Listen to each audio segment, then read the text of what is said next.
Can I ask you about the influence that Paul O'Connell and John Fogarty have had since they've come in? The line-out seems to be, an area that's Ireland are massively competitive in. The scrum is an area that Ireland are equally probably as competitive also. Yeah, look, I think I mentioned this the last time someone was chatting about Paulie. Paulie hasn't came in and tried to reinvent anything. He hasn't tried to take everything away of what we had learnt before.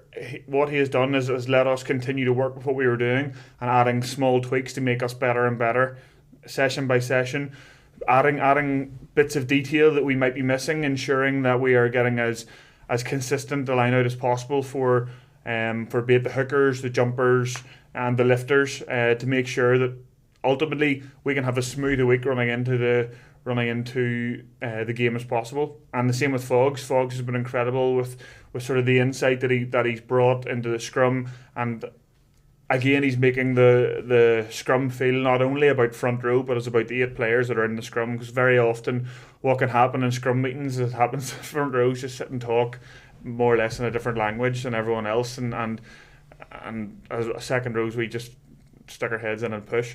Whereas Fogs has brought a whole new dimension to it, if you like, and was really encapsulating the 8 as one, I suppose, as he likes to put it, to ensure that we're getting those performances throughout the week, building for the weekend, the same as the line-out. Good man, thanks. Have a good week. Cheers. Iain Ashnate here in Virgin Media.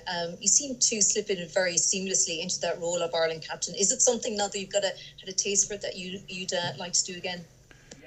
Yeah, I'd love to do it again. I really enjoyed it. Obviously, the result wasn't what we had wanted, but I really enjoyed the build up to it and during the game.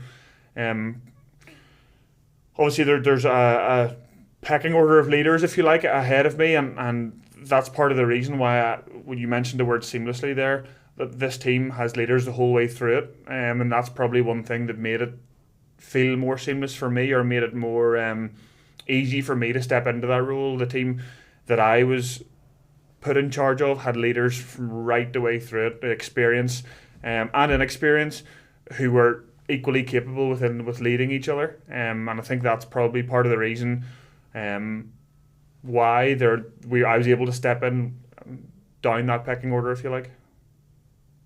I suppose a few of the positives after that defeat to France was some people were commenting on the work rate, the dedication and all the rest of this Irish team. But should those characteristics automatically be part of any Irish team? Yeah, you can say that about a lot of things. Like the work rate should be automatically characteristic, the leadership should automatically be characteristic. But in a lot of teams that I've played in, be it Irish or be it Ulster or wherever else, you don't automatically have those qualities. Those qualities have to be worked on and practiced like everything else. The qualities that are a given aren't always there and need to be continually coached. And the detail that Paulie's adding the line out, it's nothing mind-blowingly new. It's the ability to be able to continue and re-coach the small things that everyone, I suppose in inverted commas, already knows, and to ensure that we're staying on top of that. Hendy, in terms of the captaincy, who did you look to maybe or speak to for advice in the build-up and even to reflect with afterwards? Yeah, obviously I had a good chat with my family, and they were all delighted. Frustrated they couldn't be there. I chatted with Johnny prior to a couple of meetings, and I had a chat with Paulie as well around it, and I had a good chat with Rory Best as well.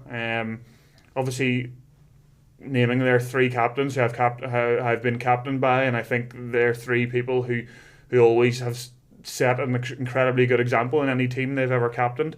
So, like I said, with moving into the Ulster captaincy, I didn't want to just fall into the exact shoes of one of them. I wanted to try and get a feel and do it slightly differently in my own way, which I felt I tried to do. But it was an enjoyable experience nonetheless.